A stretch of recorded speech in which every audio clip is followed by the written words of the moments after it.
Eric's next. What is it? When you become old and senile. Who said that? Huh? Huh? Sorry, We still got our notes page. If you want to keep track of notes, that'll help those that couldn't make it for today. We put our day 2. Somebody's already done that for us. I'll try and keep this up here the whole time. Just an idea of what we're going to do today. Kind of our agenda is we're going to look at different components again in a little bit more detail. We're going to start filling them out. Kind of what we're going to do at the beginning is just get everybody's ideas and outcomes down on the board and then see if we can find any ways for collaboration between other teachers, between other buildings, whatever ways we can help so you have someone else to work with. You're not by yourself. It's okay to be by yourself. It's just sometimes easier on a first project to not have to do it all by yourself. Then we're going to go through each of the components and we're going to spend a little bit of time talking about them and then we'll just spend some time putting them together. We'll have some work time mixed into that, and then I'm going to talk about teams work and how we can do teams in your classroom, because teams are often in groups or part of project-based learning a lot. Again, they don't have to be, but they often end up being that way. Just some stuff that I've done with teams and stuff to help you be prepared for that, or and discuss that. So we're just going to put down some outcomes that people have. I'm going to also jot down who it is and kind of what grade level we're looking at, and then we'll look and see if there's anybody that's got anything similar or that we could match up that we might be able to study them together. Okay. So anybody want to just shout out some of your outcomes that we're looking at? I got some ecology. Okay. Persuasive research. I guess Amy and I are working together because that's what mine was going to be. Woohoo! But you said you didn't work. She has no choice, Eric. I'm using variables to, So just what are your goals, your outcomes for your project? You don't have to give me the word for word what your outcome is, Right. but if it's like quadratic equations or whatever. I'm doing systems of equations and nutrition. Nutrition, I thought you taught math. That's right.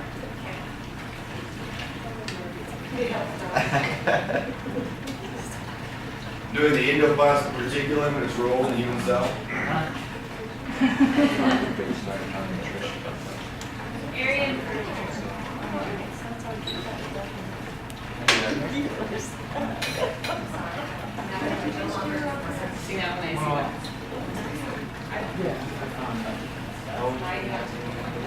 There you go. Anybody else? Actually, it's Bachelor of Arts. Okay. Eric, I got a yes.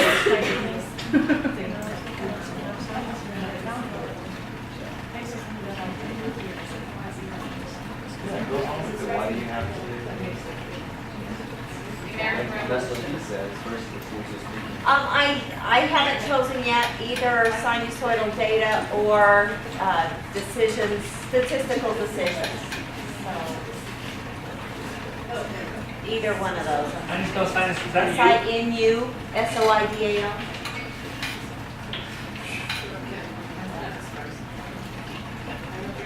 No, I.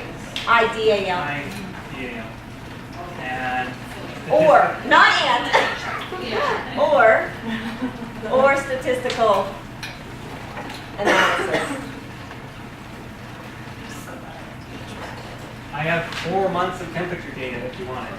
Oh. I'm doing analyze text structure and writing practices as well as literary analysis and personal connections. So literally analysis, literary. Yeah. Literary analysis and what else?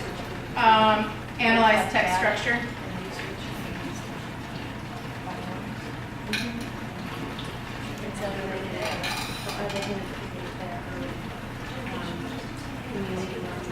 Okay. Ours is a solar system.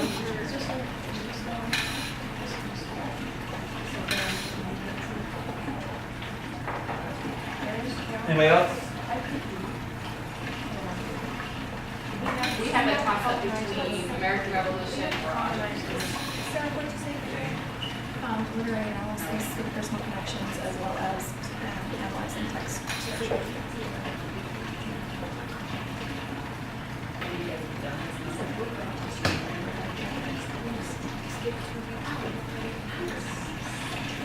If I put mine up here, then I'll have to feedback. So I'm not gonna put mine up. Okay. So we I didn't mark everybody. Lights on, folks. What grade level are you looking at? Okay, ours is third and fourth. Mine is, that's elementary. They're doing a different one. Mine's a solar system one, sorry. Yeah. What is your grade level in? Fifth grade.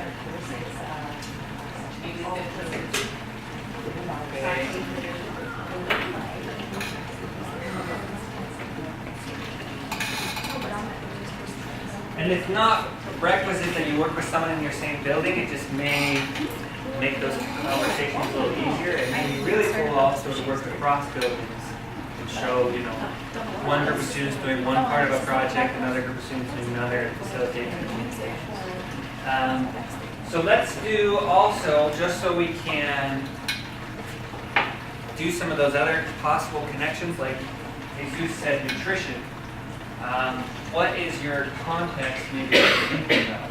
So he's doing systems of equations, but he's also looking at nutrition. So I'm going to do kind Did you of... say nutrition or did you say nutrition? I thought it was No, nutrition.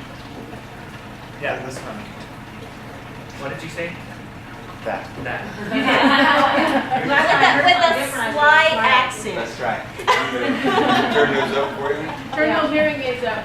So if you have something that you're thinking of Let's borrow context, we can add that to it. It's, you know, if you're thinking anything, you know, a mystery something, you're solving a mystery, or you're, you know, building a museum display, or, you know, if you've thought of any of those things and want to add it to yours, that might also help us make some connections. Anybody wants to help me build a Globe Theater, they can do that. Okay, so you're looking at design and Building a model or building Like turning my classroom into a Globe Theater. okay.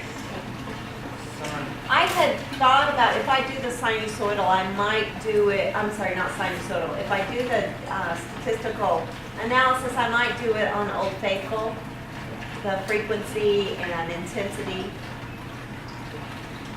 But I'm having trouble getting excited about that. okay. I have a Anybody video else? of the eruption from the summer when I went there. You do? I do. I have lots of pictures. Anything else? We're gonna, me and Misty are working together, Okay. and we're gonna have our kids create a zoo with This one? specific, specific, See, ecology, zoo. That's one, you know, we can look at, I don't know what you guys plan on doing, but that is a quick connection that we could have.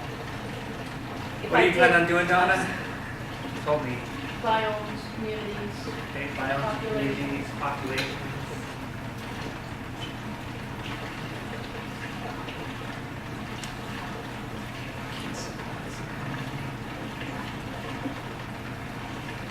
Now we can see connection here, populations and statistical analysis, those things could fit together. If I did sinusoidal, I would either do temperature or wind energy, Okay, alternate current.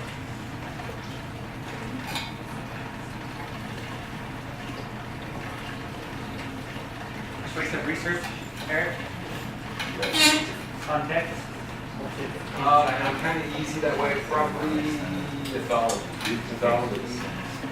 I thought you said persuasive. That's the truth.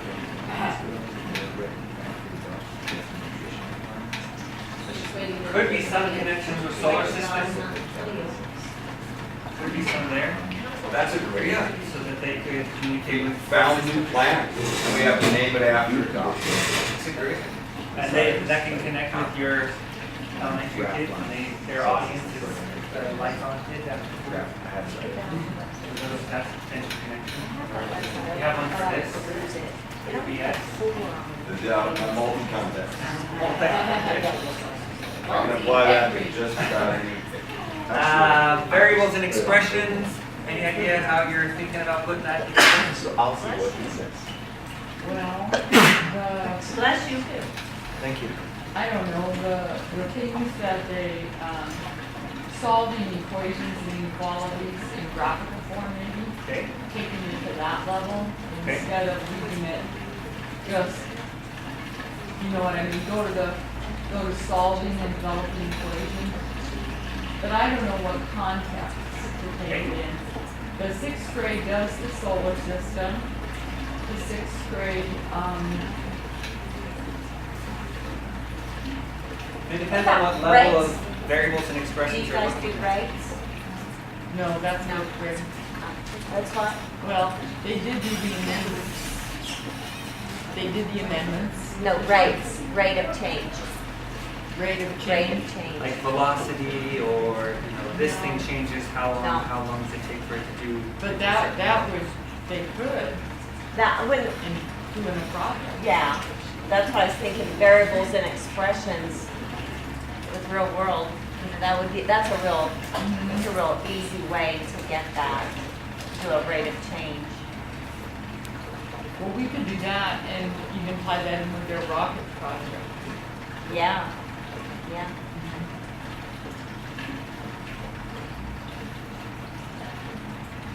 Okay, we got American Revolution, entrepreneurs, any context that you guys are thinking of?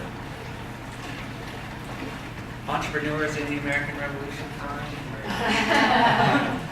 Entrepreneurs would be big. Okay. And it would just be learning how to make a product, market it, Okay. sell it, advertise, marketing.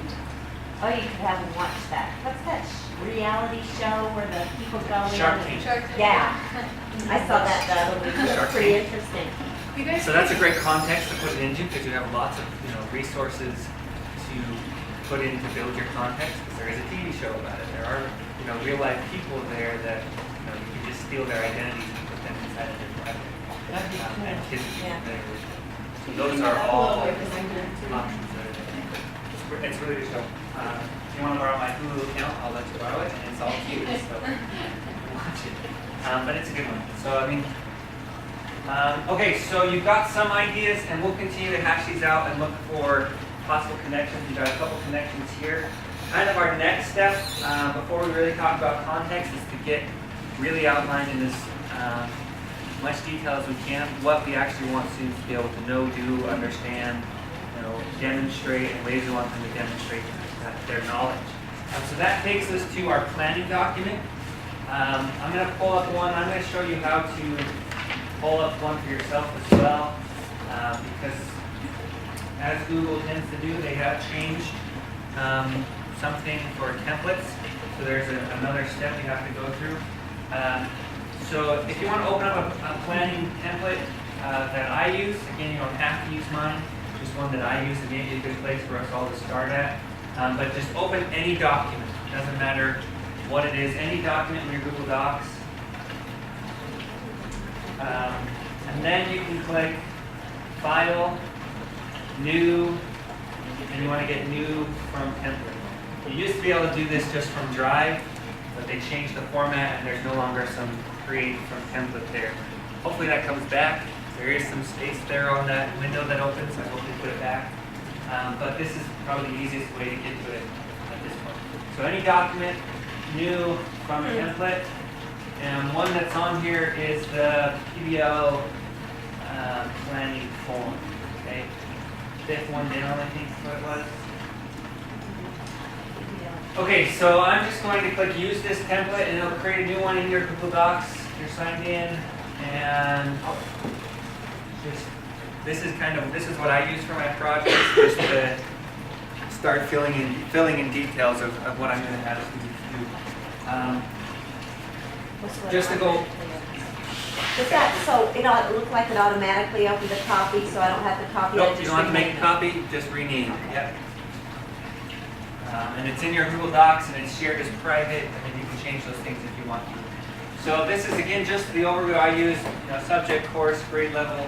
But then we're looking at probably filling in these first two, and then we'll probably stop it and come back to the context. And we can talk a little bit about how we build that context, some things to think about to make it more authentic, and that type of thing. So So here we're just looking for the content standards and learning outcomes with our curriculum for teachers, and that's very easy. You've got that. You know what those are. Those are easy to put in there. As teachers, you don't have to restrict yourself to what's on that outcome document, though, that curriculum document. If you have that plus additional things, you want to put those on there as well. I like to think about it when I plan things you want students to know, things you want students to be able to do, what they should understand. And I started adding dispositions, what habits and things you want them to do as well. Think about those things they should know, they should do, and they should understand when they're done. Just from anywhere, click File, New, and then it should be the fifth one down. Okay, so we're going to fill those out. What are the outcomes that you want them to have? And then what do you want students to know and be able to do as a result of this project? Start filling those out. I'll come around to answer questions when you have them. I'll also put an example of a filled out one up here as well.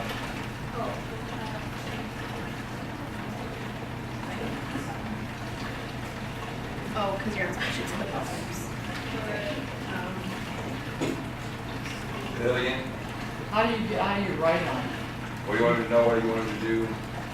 You should be able to, are you signed in? That's probably top right hand corner. Yeah. Does it say sign in or does it say your email address? Okay, so click use this template.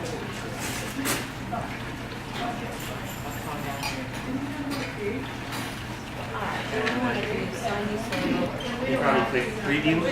Now if you hit use. And, oh, you don't want us to do, all this, do word by word, like my curriculum. You can if you want. I You mean, don't have to. because then you don't have to. Okay. Any Google document. If you're here.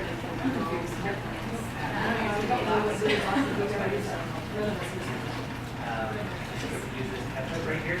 And then create a new document in your Google Drive and you can edit it. It's just Microsoft Word.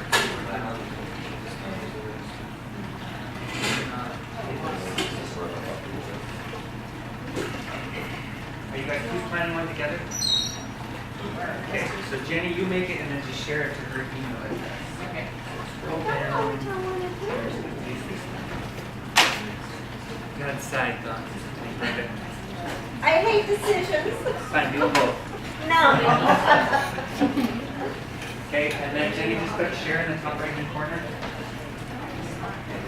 And then she'll just put her email address.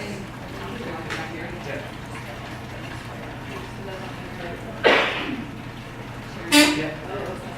So she shared it to your Osprey account. So you sign into that, then you both can edit on the same document. Well, she sent it to her personal. So you sign it. So then you can figure out the document. Oh, I see, okay. I'm on mine. Wow.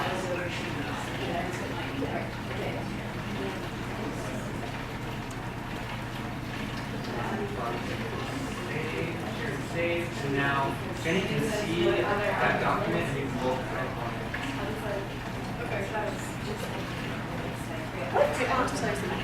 So last time we were here, I told them that.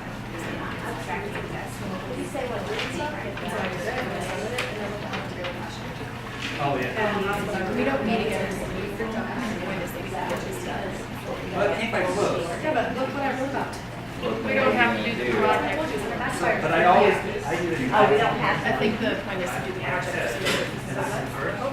What's going to happen today? That's why we do it. Because then they'll believe it. Yeah, they're gonna go home and tell their parents, and their parents are gonna kind of like stupid witches on them.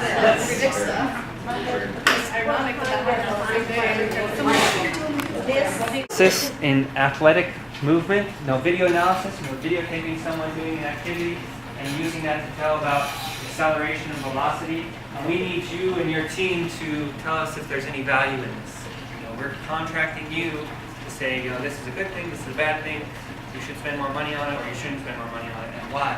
So they have to use video analysis to look at different sports motion, to tell velocities and accelerations, and then prepare a presentation to the company that says, here's the test that we did, we found it was helpful in these ways, or we found it wasn't helpful in these ways.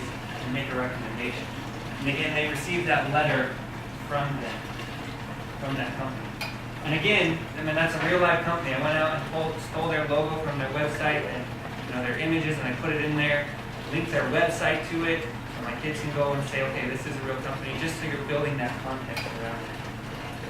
Another example, New Earth Coalition, we talked about this one. Al Gore sends them a letter, is talking to them.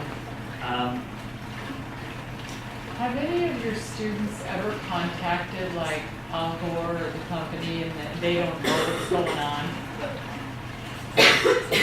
If they did, I'd say, awesome, thanks for reaching out and doing that. I mean, if you could find, and then we'll talk about that, finding authenticity or partners. If you can find someone who will legitimately represent your team and be that person that can actually come in. For example, next time I teach physics, I'm going to do an ADA ramp. My goal is to find someone in town who actually needs an ADA ramp out of their house and say, okay, this person's contacted you to build an ADA ramp. We need to know that the angle is right. We're going to use physics to figure out the distance, the acceleration, all those things, and then actually build the ADA ramp in the end. And that's much more authentic than just doing it on paper. So the kids don't ever say, Sure they do. Mr. Jenks, is this for real? And Sure you're they like, no, it's not really for real. I usually This say, is our project. of course it's real. Al Gore sent this to me. Yes, they figure it out eventually, but every now and then they get a project that they think is actually real. This is a perfect example. Wyoming Tribune Eagle is an actual newspaper in Wyoming. This is, I said, a massive landslide and rock slide. Serious disruptions have blocked in all roads outside of Thermopolis. And the first time I taught this, I printed it out and it looks like a newspaper. It's got another article on it that has absolutely nothing to do with the context of the project that I just copied from a real newspaper and put on there and left them lying around. And I had kids in other classes coming and saying, I didn't see that in the canyon. I went through there on Saturday. I can't believe I missed it. So they believing that context is something that's helpful for them. So Mr. Jenks told us to lie. It's okay. Yes. It's okay to lie in the context of your project. And you put my name next to BS on it. So those are all great ways to build a context, and you want to build it in as many ways as you can. I mean, one place that my students still kind of struggle with is we get to the end and they're giving their presentation and they say, okay, Mr. Jenks, I'm saying, no, you've got to present it as if you're talking to that organization. So I like to bring in other people, community, whatever, to, Eric was one of my Wyoming State Geologic Survey Public Relations Committee members. Sarah was as well, where that other person is there, and again, it keeps that context there. So they're not just presenting to their teacher, and it ups their level of commitment, it ups their level of, they feel like someone else is coming. I had a real geologist come in, and they were all petrified that they were going to have to talk to a real geologist, and they really wanted to know if they knew what they were talking about. So all of those things help to boost their quality. You do not have to do it as a letter. Okay? They don't have to be letters. They can be videos. They can be a whole event. Sometimes we call them entry events, where you have something that actually takes place that they have to participate in to introduce your topic. Again, I've had videos. I went home, but I don't know what I need to. When are you leaving? Right now, I got something to do. I decided to check. Sorry. Do you want it Monday or Tuesday? Or is that too late? I'll let you know. Okay. I'll try to do something else. Okay. Sorry. Sorry. Work here, dude. I've got a batter. 1, 2. Second class is in. I was going to grab my saw and I forgot. So again, it doesn't have to be that. I've done one that was a video, and it was a report that was actually from NPR on how a cup of noodles tip over and cause burns and send people to the emergency room all the time because of their design flaws. Well, I showed them part of the NPR video and said, you've been contacted to solve this problem. And they had redesigned a cup of noodle cup using what they knew about those concepts. So you can use those real life situations. News reports, all of those things are great places to pull your context from. Letting someone else do all of your work for you is never a bad thing. You can always steal their context and make it look and feel more authentic. Okay? Jesus is talking about nutritional meals for someone for patients at the hospital. You know, there's a person who does that in their job every day. And so, you know, contacting that person, having them come. Bill Gordon, who's our county emergency preparedness person, I've contacted him every year I've done this to help him, you know, be a part of that context and, you know, talk about what do we have to do in Constance County to be prepared. What do you think, like, do you ever have I'm thinking about my fourth graders. We're going to make it seem real. They're going to think it's real. What happens when Is there any problem with that? But what happens when they find out when they're not building a zoo to real? They'll figure it out, but they'll still have been excited and learned all the things that they need to in the end. Yes. Make it as real as you want. Yes. I mean, it's Well, fine. Is there any reason that they can't send their zoo design to somebody for Right. real? No, we can. You know? I think there's going to be tears. What? And I think we can make it seem really real. They're really going to think they're really real. How about then Which is say, good, build a but- model? We're building, yeah. I mean, and do that. Contact someone that, you know, Fish and Game or whatever, or someone from a zoo and says, you know, we're going to do this. We want our students to think that they're building it as a design. And, you know, that person might just say, you know, let's Skype at the end and we'll talk about which design we saw and they can present to me. I mean, those are all great things that they can do. I mean, and that's, there are, Chosen over you. so again, I've never taught elementary students. There have been no negatives for my high school students. No one has been emotionally scarred because they found out that the Earth wasn't going to be hit by an asteroid and Al Gore hadn't really taught them. Okay? But those things, you know, look, the reason why we want to do it is because, just like you said, they're going to be really excited. Yeah, they will. They're going to be emotionally attached to it. You know, if you said, hey, we're going to do areas and perimeters, they may not care. But if you say we're going to build a zoo, and we've got to design it, then they're going to care, and that's what we want to do. So it is accomplishing what we want it to. If you have to, stick them in a box and ship them off to the zoo, and don't even tell the zoo that they're coming, and they'll open them and say, what is this? And they'll keep it. I mean, you know, that's the worst thing that can happen is you spend $5 to ship it, and then they throw it away. You know? And that's the worst thing that could happen. Okay? And even if you have to, have, you know, Santa Claus write a letter back. You know? I don't think he does that kind of stuff. Just He got does to something. set across Oh, the yeah. street. Maybe it's not nice. Okay. So again, we're developing that context. When we do an entry document, just some pointers. On entry documents, that's the first piece of information that students get about their project. Okay, so that's the first place where you start to introduce requirements for the project. Okay, so an example of what those requirements are. I've found, at least for my high school students, the best way for me to communicate those is to put them as a bulleted list somewhere. So they can easily see, and talk about them up here, but so that they can easily see, okay, I've got to do this, I've got to do this, I've got to do this. That helps to give them somewhere to start moving towards. So if it's a brochure that says, you're going to build a zoo, it needs to have a place for the lion, it needs to have a place for the giraffe, it needs to talk about how much fence we'll use for the perimeter. And it's okay to use those words that they don't know.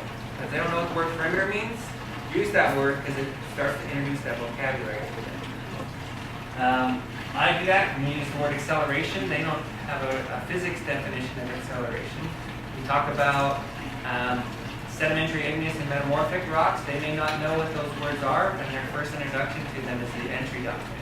It makes it so that they know that they don't know something about this. So they have to learn something. So as you'll see on all of these, I've got a bulleted list. And that was what works primarily for my high school students. Some of them, like this one that's a newspaper, it has an accompanying document that comes with it on top of this. That is those requirements as well. Okay, just if your context doesn't allow me to have that bulleted list that I wanted to, sometimes I have an accompanying document. Okay, let's look back at that. Okay, so what we're looking at is your project scenario. What kind of scenario could you put students into to engage them create need to knows, and externalize the enemy. So that's one thing that's important. Externalizing the enemy means that they're not reporting to you, they're not presenting to you, someone else is there, you're just there to help them through the context. Okay, you're now their partner to get them through the project. They're reporting to somebody else. Okay, they're going to talk to the Wyoming State Geologic Survey's Public Relations Committee at the end, or they're sending it off to Al Gore. Okay, so you're putting it out there so then you can help them through that process.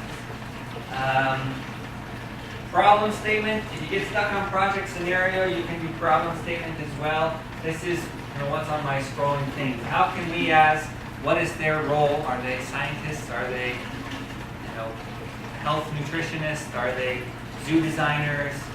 Are they scientists naming planets? Are they city planners? Whatever.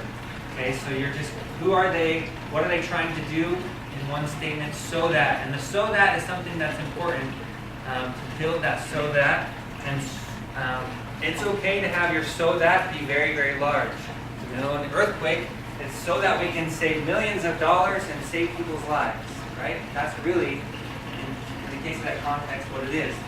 When we're, a meteor is going to hit the earth, it's so that we can save the human race. It's fine and it's good to have those big goals attached to them, okay? So think about that in your project scenario. What is your so that going to be? And how can we make it something that's worthwhile to do and to accomplish? Okay? Let's go ahead and flesh out project scenarios. If you have questions, I talked to a few people about project scenarios, but I'll move around. And if you have questions, you can look at them. If you are done with those or get done with those, it's fine. The rest of it is pretty self-explanatory. We've talked about some of them. You're going to look at who are some people that you can bring in or connect with, okay? Make it authentic. What type of entry event are you going to have? And we'll talk about it later. Okay, so go ahead, if you get done, go ahead and keep moving through the rest of that document. Okay. I did add a few more skills.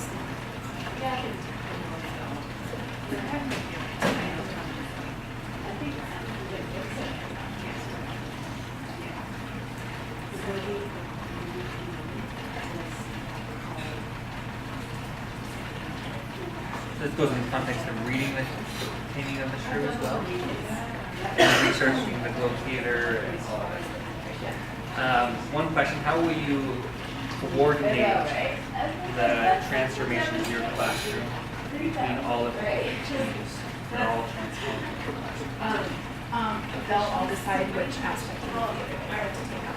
So multiple classes will decide, or each team in multiple classes will decide? Multiple classes. Okay, so each class will say, we're going to do this part of it. And the next class will say, we'll do this part of it. And then I added onto the so that to celebrate people as it was so. Okay, so that's your project scenario. Is they received a letter from her representative or whatever. And they're going to put on the team through or whatever. Cool. Okay, I'm stuck. Temperature data seems like the most obvious one for climate change. Okay. But they've done it.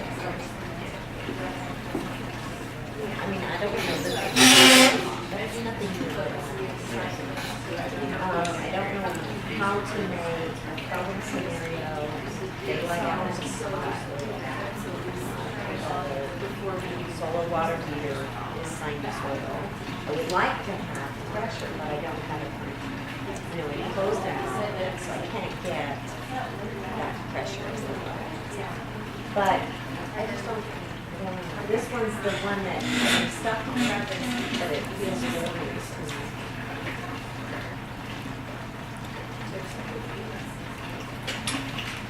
I mean, there's So what this other-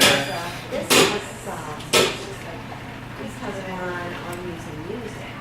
My knowledge of music.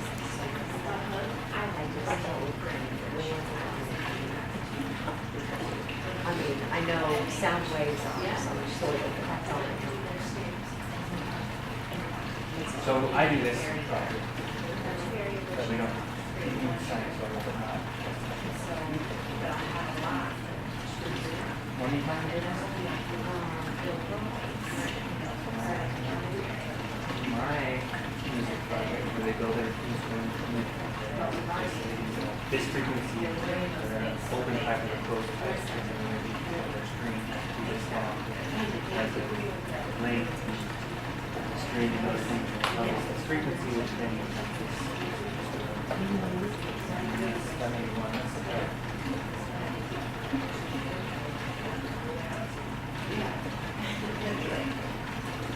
Thanks. I got a zoo. Springs. That's a possible. No, we do. It's called bedrock. They develop streets of electricity already. Build it and they will come.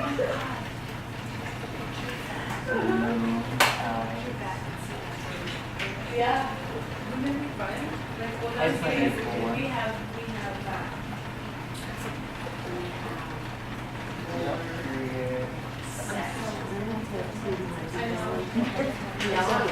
But it's When you okay. say ties might be a program, the only thing I can think of is, okay, the little critters have to hurry back to the water. So that's fine. I mean, I mean, it's fine to learn new things. Or learn about new things too. You have Intelli, and you can learn it. anything now. Hey, Katie, We can do when was that. our Genius Red Rock Area Community Development phase built? You know what I'm talking about? Across the street from the Lutheran Church, built it today one time. Warburg's Valley? When was that? Designing a clock, designing a pendulum, I does. think that was not. It's been 8 or 10 years.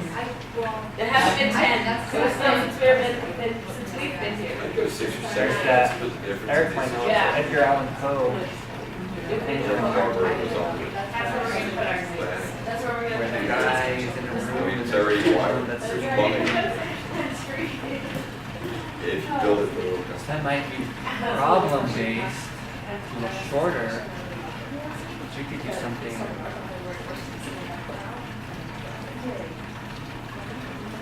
Think of Edgar Allan. Eric, is there an Edgar Allan Poe short story about a pendulum? hit in the pendulum. Hit the pendulum.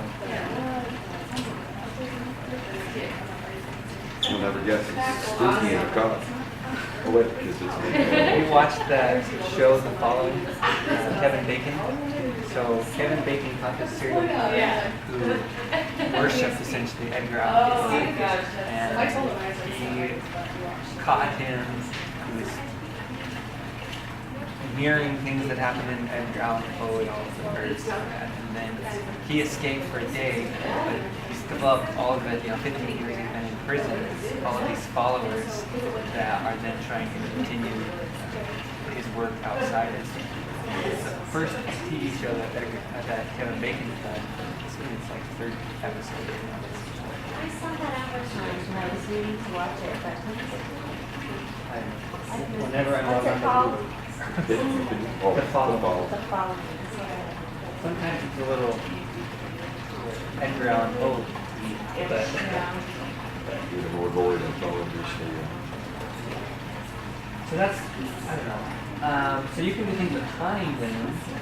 So here's where I have the idea of this project is somebody did this and it was Edgar hitting the pendulum, and they were supposed to tell a story related to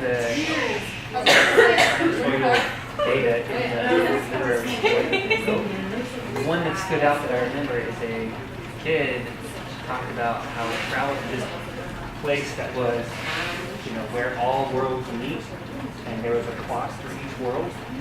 Narnia's pendulum was really, really long. All these stories that we have, fictitious stories that we have about different time lengths in the world, were all different lengths of pendulums in the story. So that they knew how whatever it is. And our gear was like 15 years in the Army. So these airplanes had these really long necks, birds, and this long and this long as that. So that was one way to do it.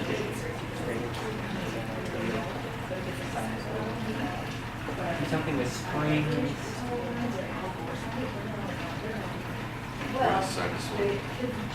Repetitious. Music waves.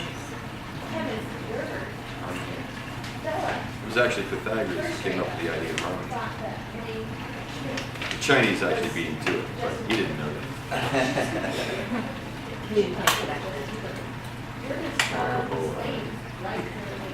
Waves, I mean, if you did tidal waves, you could do things like, how do you shipping waves? When do you ship your things? When do you relate the traffic? This ship has this deep of a bow. This one has. Oh my gosh! And it sits in the water this deep. When do you let it go? Planning of That just all feels so big and so much fun to become educated on, to do this. And I just, but you I would don't know. want to feel overwhelmed. You would know how deep the water is. You'd be able to figure out where the water would be inside the soil, right?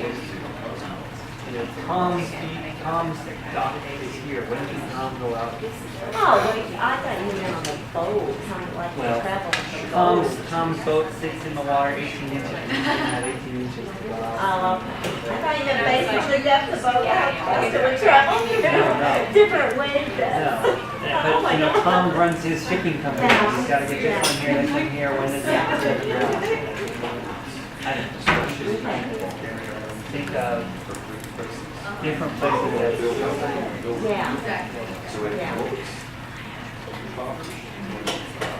Yeah. Sounds a good one. Sounds a good one.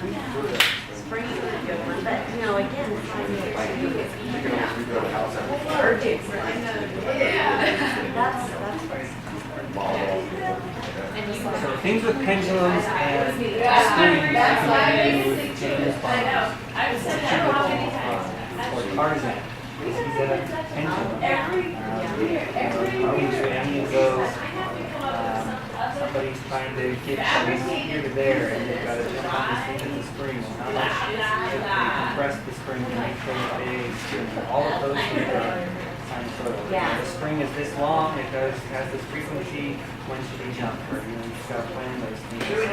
So it goes into making a plan in that situation based on your understanding of the plan. The pendulum swinging here, they've got to be here and here, and they've got to, and you're incorporating rate of change as well. You want to velocity. right. Okay. And you can even be like Indiana Jones is trying in the Temple of Doom, and he's trying to escape from the rolling ball. And there's a spring here and a pendulum here, and before he goes in, he knows he's going to have to exit this way. How long should he stay? So he can do the right rate. I'm just making stuff up now. Okay. Oh my gosh, I'm not very creative. Okay, this is probably the biggest challenge for me. It's being creative. There's got to be other. That's big to do. So like 3 questions in a row, I said Google it, and one of the kids went, "You sound like Mr. Jenks." I think that's a compliment. I'm not a walking. Okay. Oh, so Eric, we heard this guy at a conference. He was for Google. And he said people always come and ask him stuff. He said, I may work for a Question is very legitimate. Be careful. How are you doing? All right,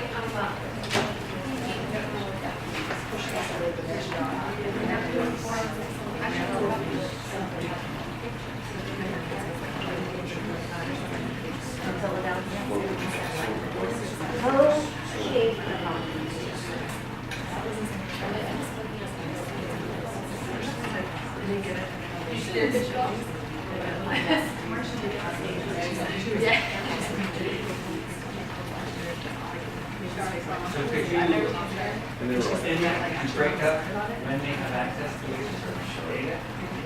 So they're looking at parts of it. Well, what I thought is, once they have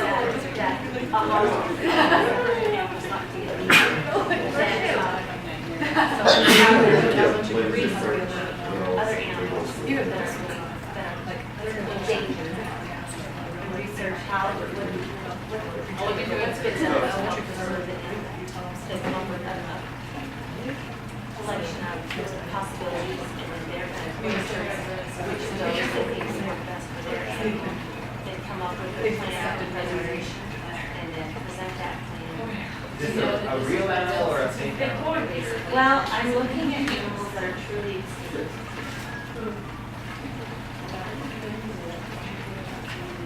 And are they in the environment of here? Yeah, I'm looking for I'd like it to be. It's set up. And is the leader just out? I said that they'll come up with some product or service, so their choice. Right. They'll be responsible for. Animals that are Here's how much we're designed running. thought this is they actually aren't. And then I should only it for people to try to sell them. One thing that may be Google making it. challenging is getting all of that specific enough information, but making it accessible enough for students to figure out what that is. I mean, they have experience with that activity, so Will allow. I don't even know if they have sell it, the but product. I mean, that's something I have to find out, is do they have that activity where they can actually come to that aha moment on their own without being saying, hey, because my thought was I just kind of, here's your project, you want to find out what it is, and let's do it. So what skills do they have? Yeah, I was gonna talk about like our ice cream thing, but I I don't think that they need to have that. Like, I don't know if I should say like. Okay, a whole so, thing. well, I know I have to look at it, like, Ice how cream. please, to see if, like, even if they choose Is picture that alone allowed? as a determine, or if they would want to, That's what I'm thinking.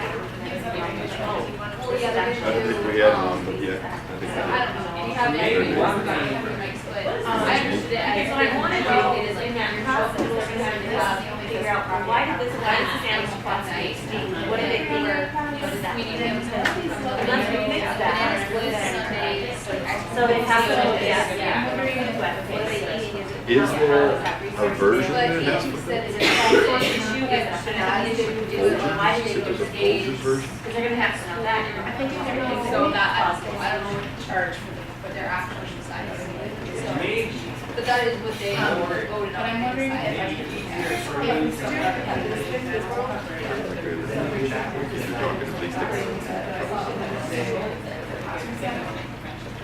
This type of animal, a new animal or something. We only found, we think there's a small number of them. Maybe get on. That may be a We had a bigger budget. Oh, is that like the, oh, is that the letter? Yeah, I don't know. You're using Fair a enough.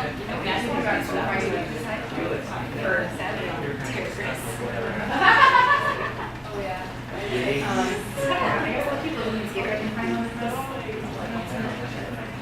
You're going in. You were, See if they have some Folgers.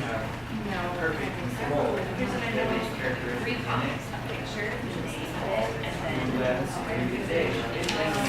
All right. These things, by these, look at whether, now this is P3. This is increase. Make it less. See what they have.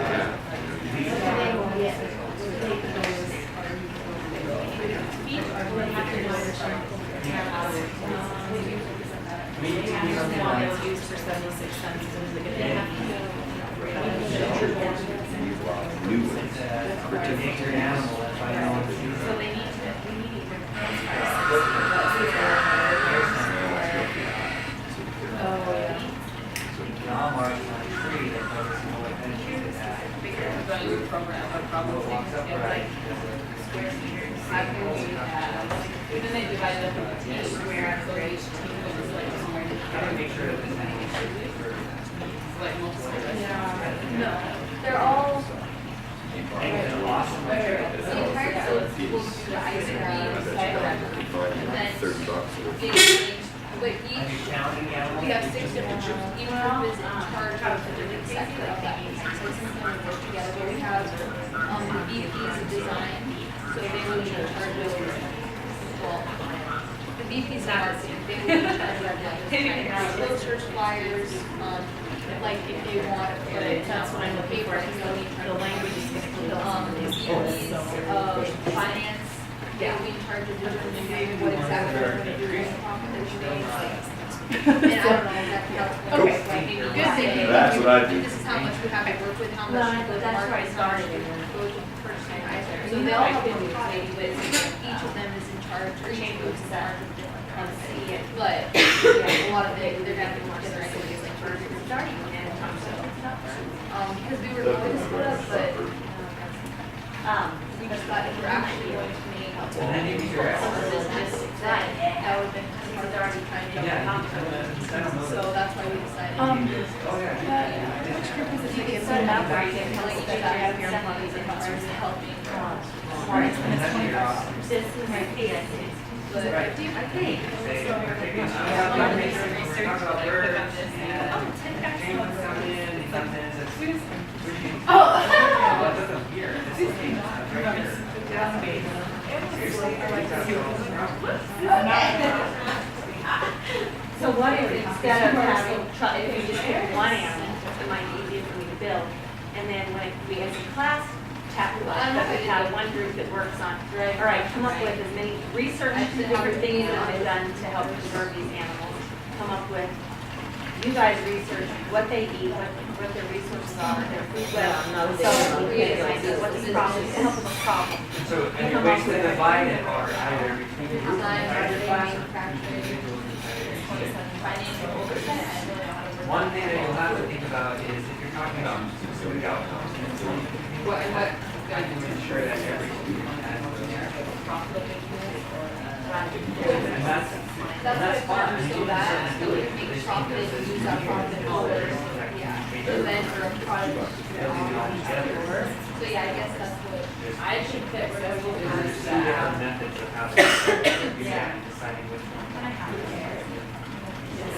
I mean, if you're building a team document and for a class, whatever, under the so that. it just depends on how you do it.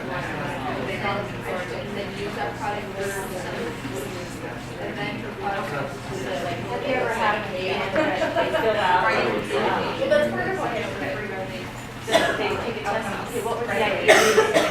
So-and-so, there we go. Yeah. Get three of them. And, you know, what I was put creative start business, food design, marketing, manufacturing, and finance. Kids on it? Yeah, I think But they again, your can part find is ways facilitating, to ask. teachers have facilitate, make sure that all of that information is made accessible and available. And I just listed those things through design, marketing. When you see what you're doing in the team, you still gotta make sure Johnny knows it, how does Johnny make sure that everybody else knows it? Or if this team knows it, how do you make sure that? So if they, what about if they had, okay, let's hear a report on this group, the rest of you take up to one area. And so if you're doing specific things, then it's helpful to say, okay, this team's talking about habitat, okay, we all need this and. Like, I mean, basically, so when they're actually together, so they're listening, so they're type of sign, the reason we hesitate is. And then they have, okay, well, you didn't say anything about this. Just so that there's, that helps because then the other team is dependent on them, their answer, and then there's more of that losing yourself at the end.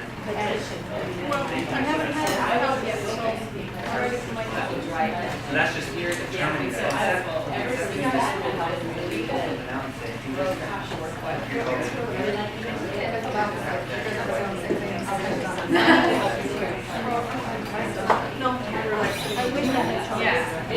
So whatever I'm always. Anybody else? I just don't Yeah. need it.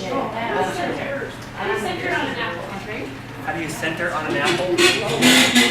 What are you trying to center in a text? My logo, my picture. Oh, are you in a Google Doc? No. You have to first find the length of the radius of the apple. All right. That's what I was thinking. I am now. Yes. One district. Right there.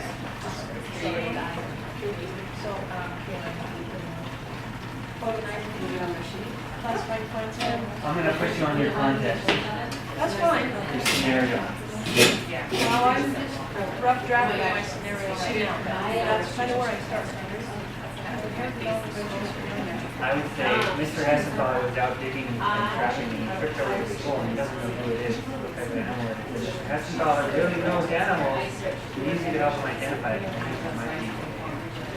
Thanks, Marty, Mrs. Peterman. So something like that. Came from company. Put that context. Oh, and I look through every Mrs. Daniels lost it because for example, okay. They may identify the school. Oh, Well, I did. From I spent 2 days. I mean, it could even be that you found it, or if Mr. Hessenthal found it, or whatever. You know, the police found it at a crime scene, and they want to figure out what animal it is. Yeah, no, now. We could get the SRO to come in. We found this. We've got someone from Denver coming, but they won't be confused. We need to figure out who this is. If they do a good enough job, that would be. On your way, Mark. You know what? Do you need a, is that not? Well, like, it's right there. Yeah.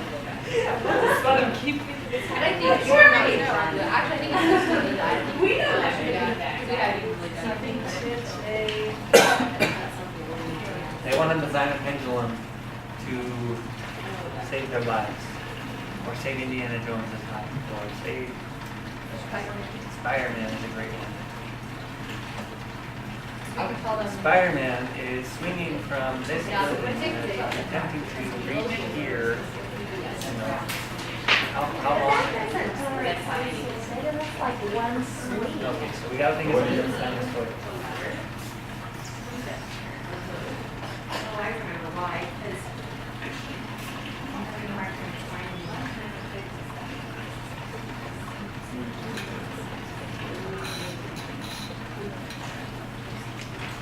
So they have to identify them as sines and cosines, that and tangent, Well, and they've got I to mean, graph them and. it's not but I could have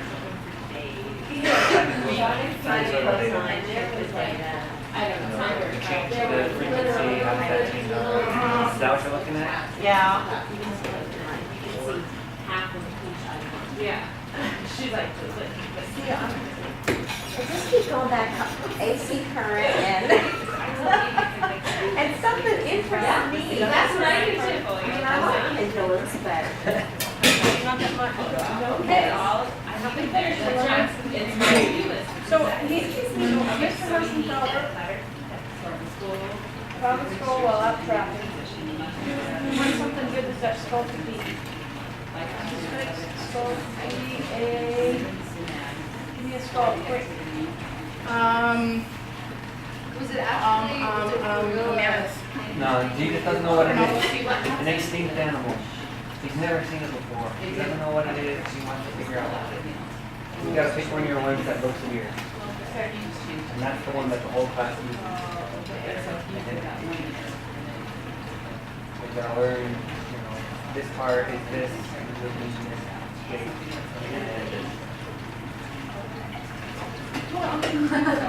I can still do those other classifications. Right. At one point, I like to design it all. Yeah, I like that.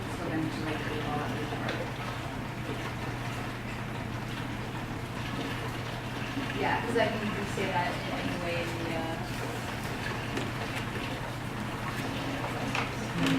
I mean, you can have them design a piece of art that includes pendulums.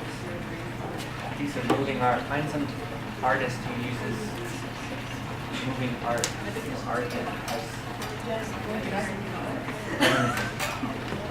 number one interest.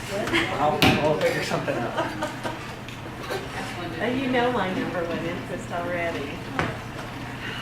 yeah, can you say that in any way? All right, Okay. so here Something it that is. you're interested in. Here it is. Current.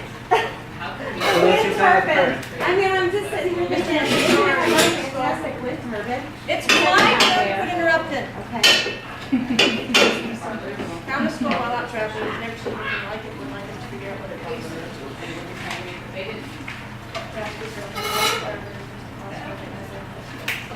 I still think we need something left.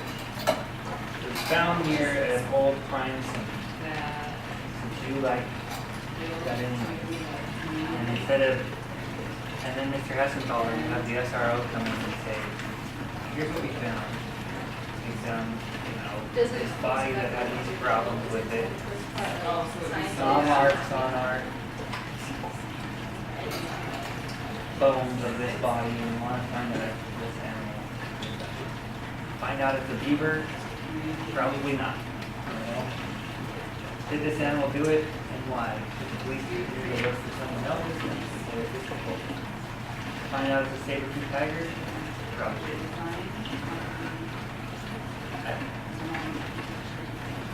You gotta pick one of yours. Well, they're still going to like, they're gonna actually have to, I've seen manufacturers do the most like doing Sundays, if someone like wanna, like make your cookies. and What make evidence?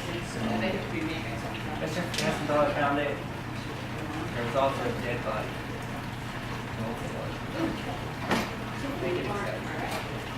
That's what you bungee jumping. There you go, that's a spring. Why didn't you think of that? Barbie.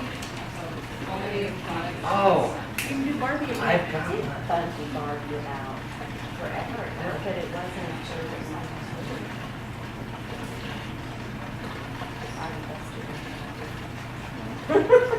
But that's, You could bring you back got a Barbie. Barbie? No. You could resurrect Barbie. Yeah.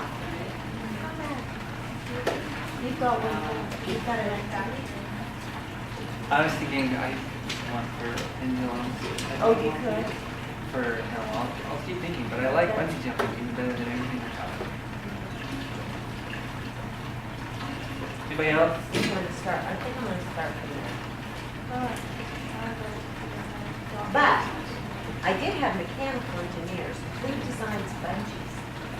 So you may be able to just get Keith Overfield. I mean, he's an engineer, but he's a engineering associates. I work with engineering associates, and they send somebody from Powell to come talk to my class. So And they're. Mr. Overfield is really community minded. So I mean, he Yeah, was he one. was at the career fair. And he can come and talk about it for sure. You may also look at somebody. I mean, you may look online, and there just may be somebody who does bungee jumping that you can just Skype with. Yeah, okay. Okay, this. But I know it's comprised, but I know that the mayor and the town council would not be first to report. Whether it be video format or, Right. them going and presenting their visuals either on screen or. I know. So you're looking at where to put a new stoplight.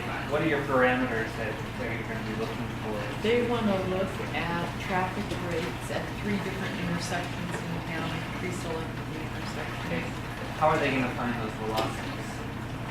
So when you're saying the rates are like They're going to kilometers per gather hour, them or- with law enforcement's going to go there and they count, or maybe the Department of Transportation. So real, doesn't it? So they'll be divided with that.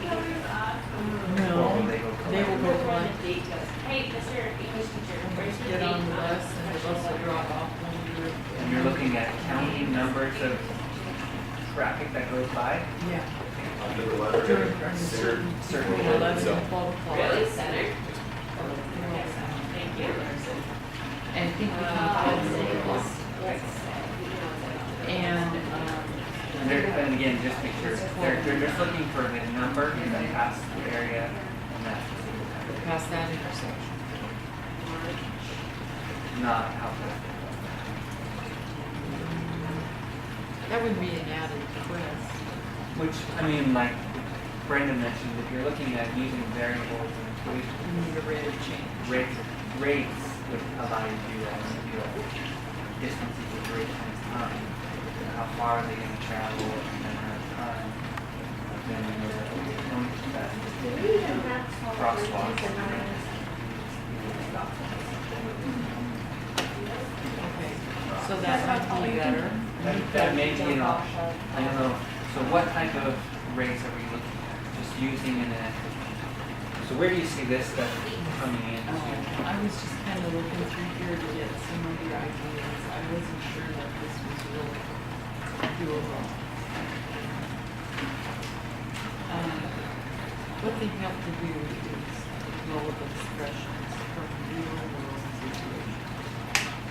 So, in terms of, what they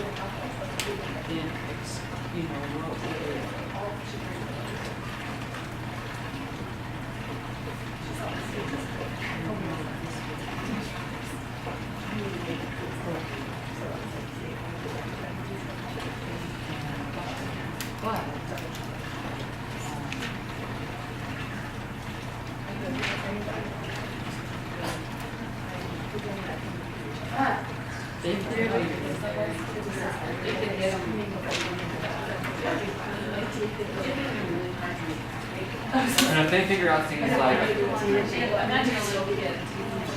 8 cars per 15-minute period, then they can say, you can say, okay, how long? How many cars do you need to take an hour?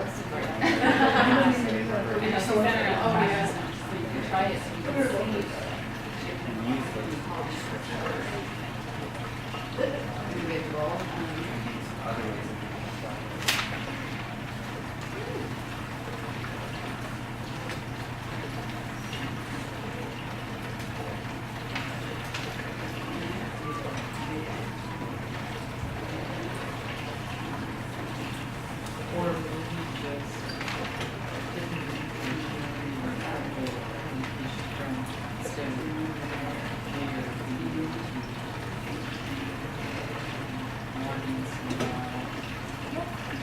I don't know how much individual, like, you might be into And you can certainly put that in at the beginning of your project. If you want to figure out what your job like, you have discussions, looking, what do you think makes us? I was thinking for sure, like, I don't know, like, throughout it, Okay, throughout so the collect project, data. afterwards, like, Plan on that being my opinion, that's another thing, that's another what is area. it? Need to go there and come up with it on their own. It's What not does it hard. need Bring to it hard, market? yeah. Like, kind of basic things, when we did, like, the area and perimeter and stuff like that, like, we just needed to, is very staff, and probably just make sure that they, knew what they were doing. Yeah, and maybe we could, each have, some printing, I was worried about. One way they can come with an expression of that. I mean, if you really wanted to get into things, you could say, take the car takes 20 feet to stop every 10 miles per hour, 23 miles per hour. You can estimate why that's there. Basically, crosswalks. Lights, you can see that automatically changing crosswalk. when there's been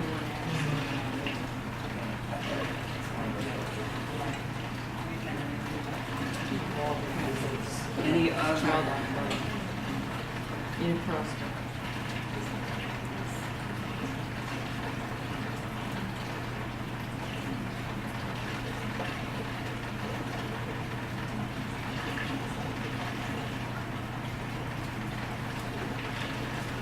There may be some way to do, there's an idea, there may be some way to include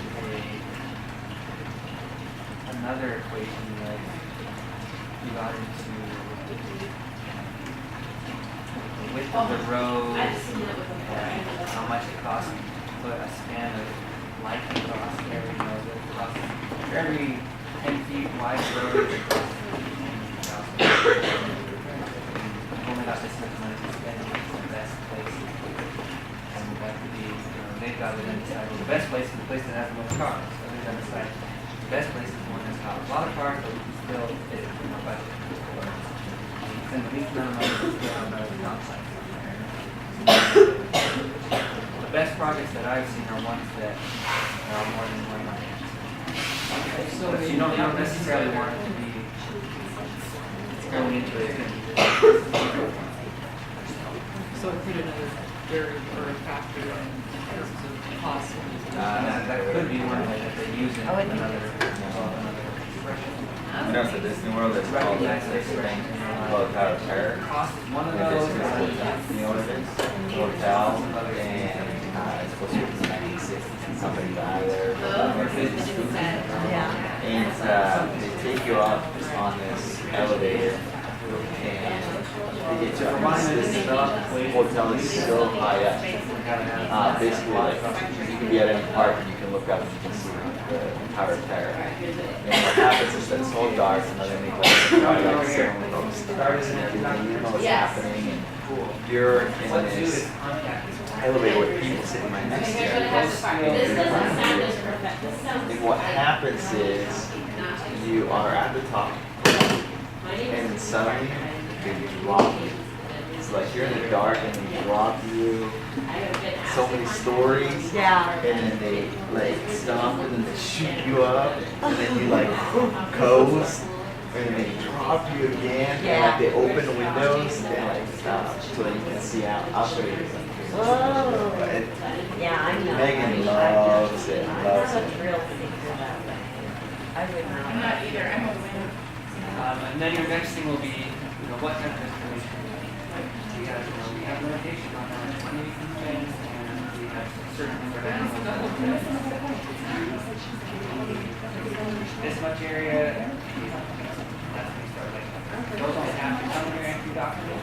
All those details they can come. Do that. Where she says, if you're interested, I'll send you some more information later. She sends that over later. Okay. Doesn't have to be in the That would document. be, yours would come and And they'll be interested. Yeah. And if they're not, then you say, oh, look, the letter came in. They must really like us. Right. Okay, let's look. I think everybody's got some context that they're working on.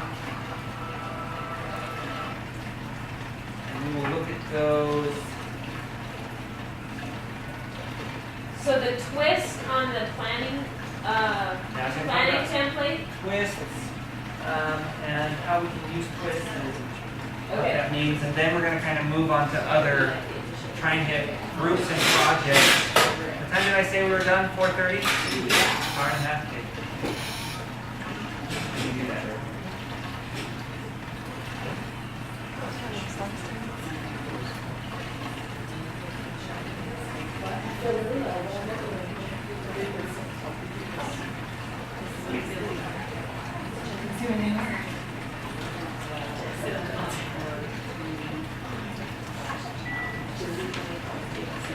Okay, so what you've got on there is a twist, is kind of where everybody's kind of come up to. An optional twist is, just what it sounds like. You're throwing a wrench into it, making it more complex partway through, making it more challenging. And those things can really, those twists work really well if you think your project's going to be longer. We talked with somebody before, lengths of projects. At least for my high school students, 2 to 3 weeks is a great length of a project. Much longer than 3 weeks, and we start to get bored with the project. But if you have a lot of outcomes and content that you have to cover, adding a twist is either a good way to introduce that after they've got their foundational knowledge, or to keep the project going, get some more excitement in there. So examples of twists.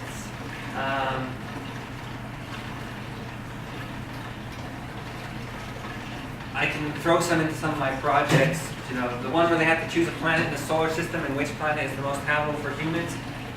While we're talking about it, every student ends up going towards Mars, and that becomes their default choice. A twist might be that we come along and we say, oh, we've determined that not only is an asteroid hitting Earth, but it's going to potentially damage Mars, so we've decided as a committee to outlaw that as an option, so then they have to look at everything else.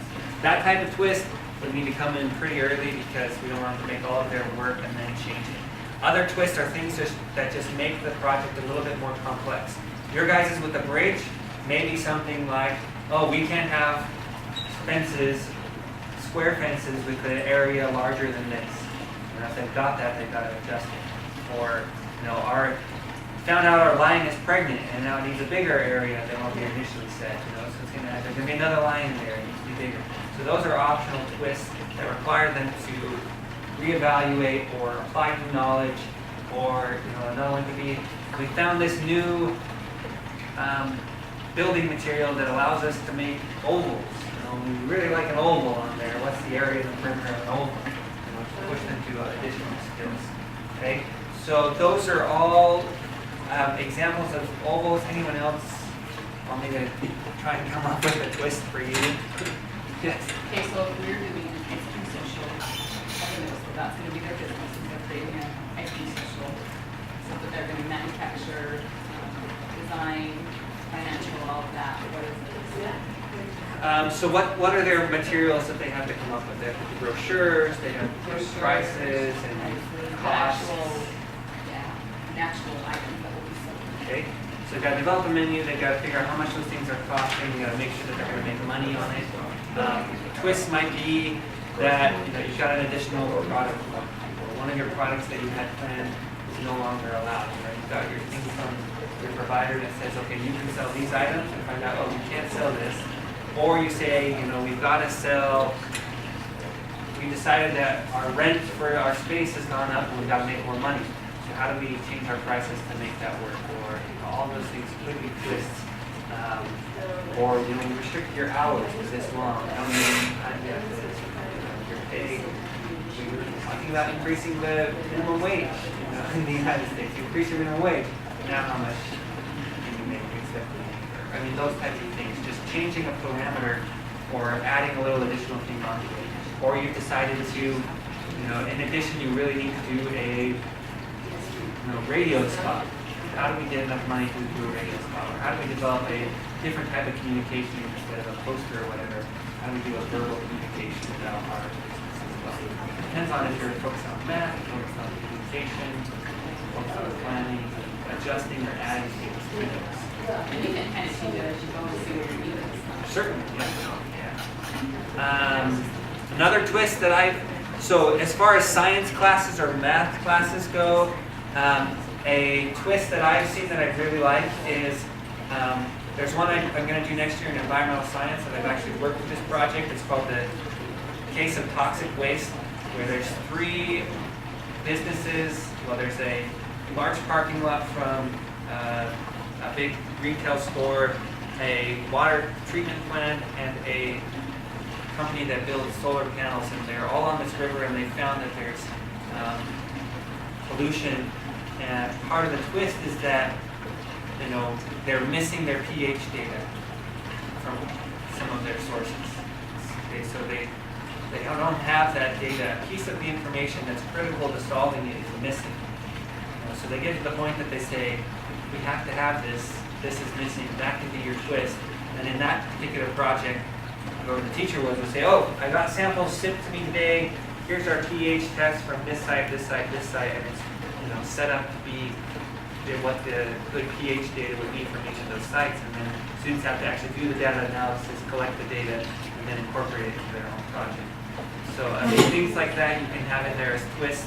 Critical pieces of information missing, new stuff that they have to do, those make good twists. Again, optional, and that would be based on how much content you're already asking of students, their grade level, all those things, your amount of time that you have are all considerations for whether or not or how much of a twist to do. Okay. Let's look at the rest of this document so we know what we're talking about.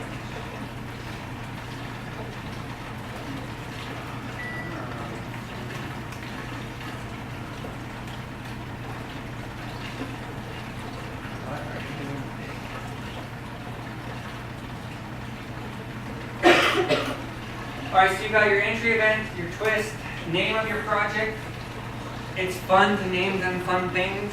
The coming disaster, when the wind blows, the New Earth Coalition, Rock and roll is our rock one that we do. So again, naming them is important, and that's how you communicate with the students. So those are fine. Scaffolding is kind of a pretty specific thing. So part of why we do projects and why we build the context is to build in need to knows for students. Things that they need to know to be able to move on to the next step and be successful. So in a traditional lecture type of class, there's generally very little need to know, right? Your only need to know is probably going to be on the test, okay? So I've got to write it down. What we're trying to do is give them a context and a problem that they've got some more motivation to have to figure that out. Okay, so they have to know, so you're looking for things, anticipated need to knows, things that you want to make sure your students will say, oh, I need to know that, I need to know this, I need to know that. Okay, so your guys would be, how much area does a lion need to survive? How much fencing material can be purchased? How much does the fencing material cost? What type of fencing material is there? Those are all things that you would need to know. Other ones that we talked about were how many cars pass at this time of day at each of these streets? How much does the stoplight cost? Why does the city council want us to look at this? Okay, and so you build those things there because then you can again plan backwards even farther and make sure that there's information to answer those need to knows somewhere in your project, whether it's your entry document, assignments that you do, or just information that you're providing. Okay? So what your students, again, will create a know, need to know, and next steps list for themselves. You're just, again, trying to anticipate those and make sure that you're providing them the fodder to get that stuff that you want them to get. Okay? You've got to, it's like Hansel and Gretel, you've got to leave them enough breadcrumbs that they can get that information. Okay? Related, anticipated next steps. That's what you would say, okay, if they would need to know this, what would I expect them to have to do next? What would be their next step to accomplish that? In an ideal world, if they said this, what would they probably come up with? So you're just trying to do a check and make sure that your students are able to do that. Again, assignment, activity, action to address the need to know. So if they need to know how much space a line takes up, what's the activity or the documentation or whatever that make sure that they can answer that. And what if, is it okay if we, like, with that document, we're going to give them that information? Perfectly fine. Another example of something that would be an activity is they've got to learn, how to find the area and how to find the perimeter of a square. Okay, so that may be an activity, an assignment that goes there instead of just a table of information. Right. Okay? So you can start building in how do we teach that in the context of a project there as well. Assessment used for that assignment, activity, and action. If it's one of our outcomes, we certainly want to make sure that we have some way to assess that knowledge. Just to talk about assessment again, how I do my assessments, I have team assessments and individual assessments. The team assessments is the project. Their presentation of the project, whatever their product is from their project, that's what their team is assessed on. Individually, I still do formative and summative assessments. And I found that balance works out well.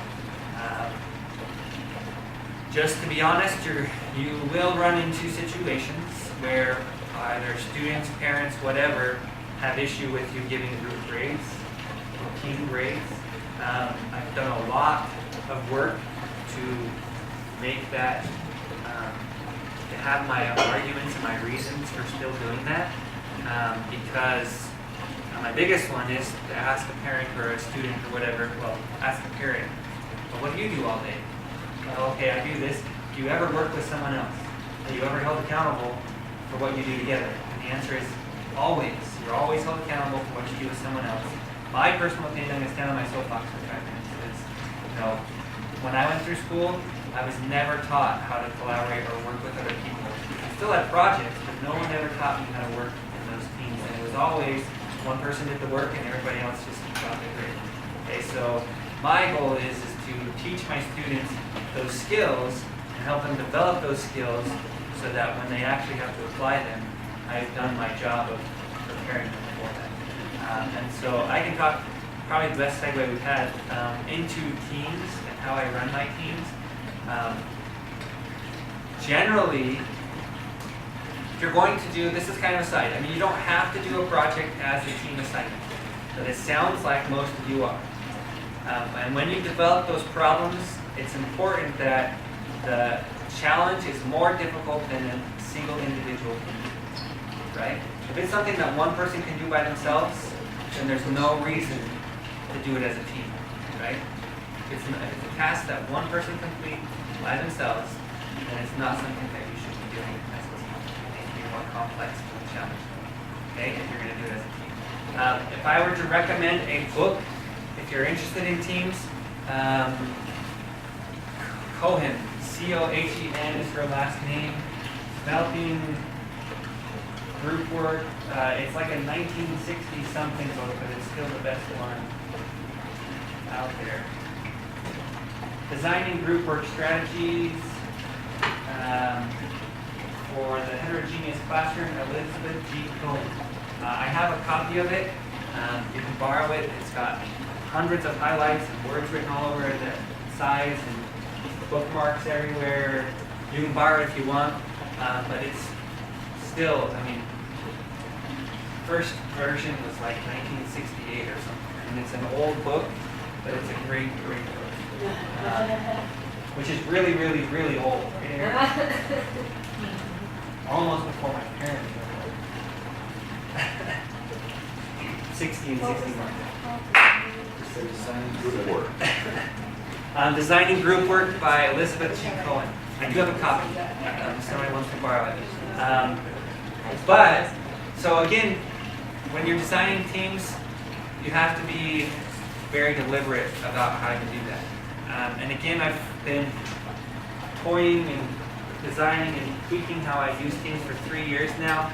I'm starting to feel like I've got it figured out. Well, got it figured out to the point that the same problems that bothered me 3 years ago aren't bothering me anymore.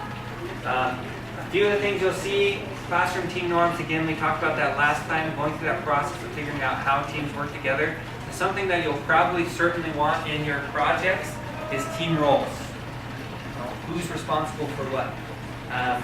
Sarah's got, I don't remember what your team roles were, a designer, Actor, writer, director, and set designer. Okay, so those, you can have team roles that are central to your classroom, like mine are manager, quality control, technician, and spokesperson, or you can have ones that are central to your project, where it's a team role that only exists inside of that one project. But thinking about and being ready to define those and help students, someone's the data collection person, or someone is the documenter, or someone, is the person, just so everybody has a role and a job, helps to make sure that more of that work is evenly distributed. And being clear to your students of what assignments are team assignments and what assignments are still individual assignments. If you're going to have a mix of that, what is the team product, but what are you still responsible for? And when is it okay to get help from your team, and when is it not okay? Okay. If you have more questions about teams and how to juggle and do those teams, I'm happy to talk to you, because I could talk to you for hours about why I made the decisions that I made. I also have a lot of assisted documents for projects. Probably my favorite one is the manager's log, that every day when a team comes in, first thing that they do is they say, okay, the task that we're going to do, who's responsible, when's the due date, and they can check up on the status of it, complete, incomplete, in progress. That's probably the best tool that I could recommend if you're going to use one of them, because when kids come in, I say, fill out your manager's log. I'm going to be around in the first 5 minutes to check it, and I come and I say, okay, it says in here, Johnny, that you're supposed to be doing this. Show me that you're working on that. And so that they've decided as a team what to do. Because one thing you'll see when you do projects is some teams will say, well, we don't know what to do. We don't know what we're supposed to be doing. And this can really help to solidify that. I have copies, and I can send you a digital one if you want it.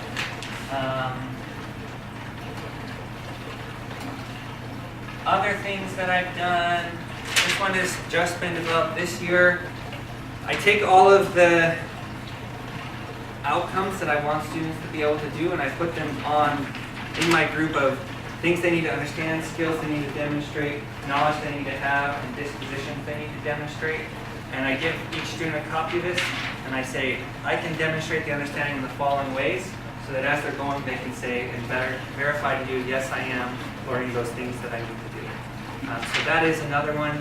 I change it based on the project. If you're welcome to take one of those if you want them. They're all here. What would your norm be, I guess, for if it's a whole group project? Or would you not recommend doing it as a whole group versus? You mean the whole class? Yeah. Or, so whole class, again, Amy and I talked about that. There's kind of ways, you still have to deal with the same problem, making sure that everybody knows all the stuff that they're supposed to know. So you're either working with, as a whole class, how do you make sure, say you got 4 kids working on the squares, and 4 kids working on circles, how do you make sure that the circles know what the squares know, and the squares know what the circles know? Or, inside your team, you got a kid that's doing squares, a kid that's doing circles and triangles, how do you make sure we all know all of those other things? It's essentially the same problem. It's just how do we make sure that that communication is happening so everybody has those skills. Some of the ways I make sure that happens is assignments or tasks where they learn those skills, they generally do together, and they have everybody has to be involved. I also have a place where they all have to demonstrate those skills as well. Whether it's an assignment, a quiz, or whatever, they still have somewhere to practice and to demonstrate that. So you're still doing all those same teacher things. You might even still use the same worksheets or the same whatever. It's just that it's inside of a context that makes sense and means something instead of just do this. You gotta go with the regular. So does that kind of help? Yes. And it is certainly a problem, how to make sure that the kid on this side of the room is getting most of the same stuff that the kid over there.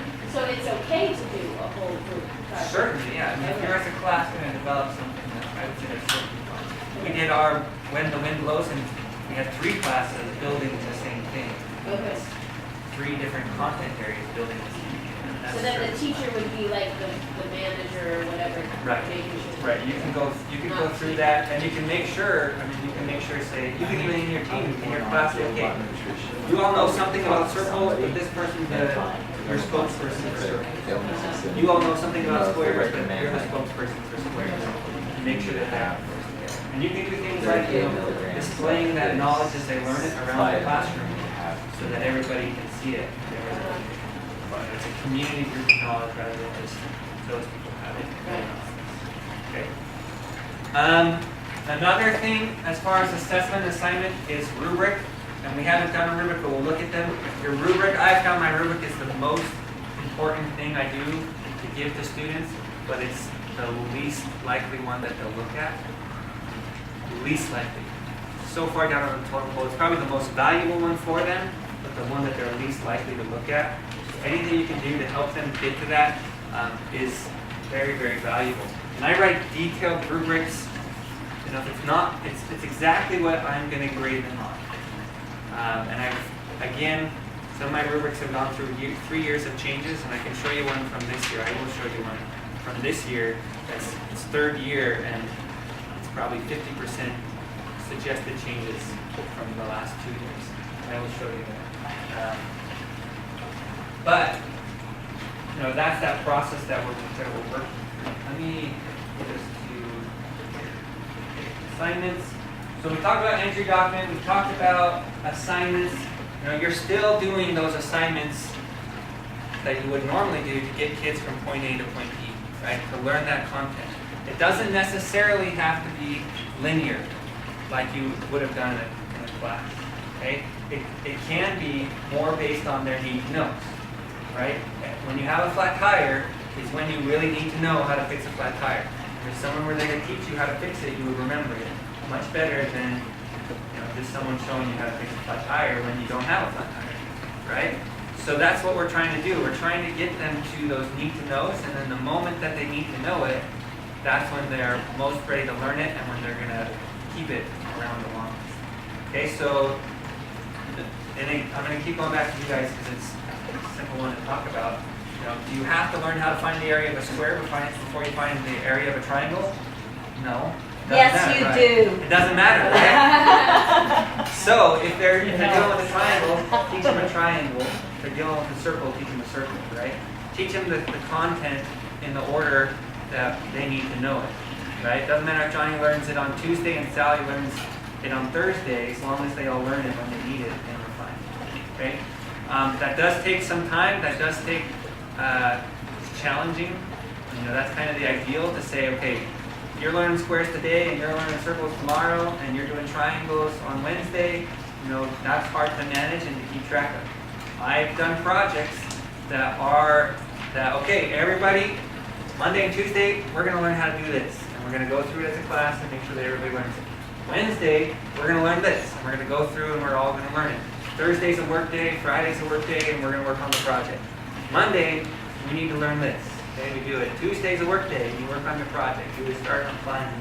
That's probably my recommendation, is on your first project, is try and plan just to keep your sanity, those types of things. Okay, because it takes a lot of preparation to get all of those pieces ready to be able to just hand them out at any time that you need them. It takes a lot of preparation to do that. So still plan like you're going to do it as a, your regular sequence of teaching.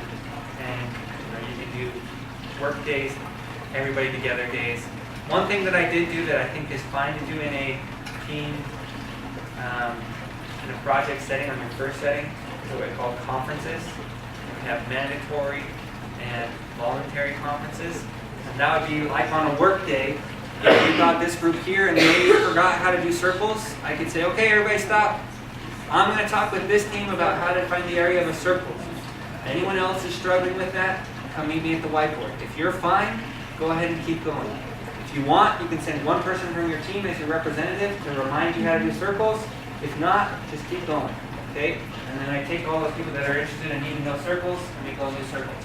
I might the next day have another team that says, we really should have listened to you and gone yesterday, but we were working on squares. We need to do circles again. I said, okay, I'm going to show this team again how to do circles. So those mandatory and voluntary conferences are good. And sometimes I did mandatory for everyone in the class. Sometimes I did mandatory for one person in the team that would come and learn that and take it back to their team. They become the expert that can then teach everybody else. So being able to do that, I think, is perfectly fine in your knowing that that's a way that you can do it in your first project is certainly a valid way to do that.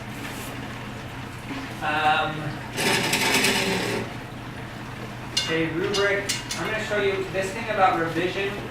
I know it's hard to take this at the beginning of your first project, but it's not going to be perfect. But don't expect it to be perfect.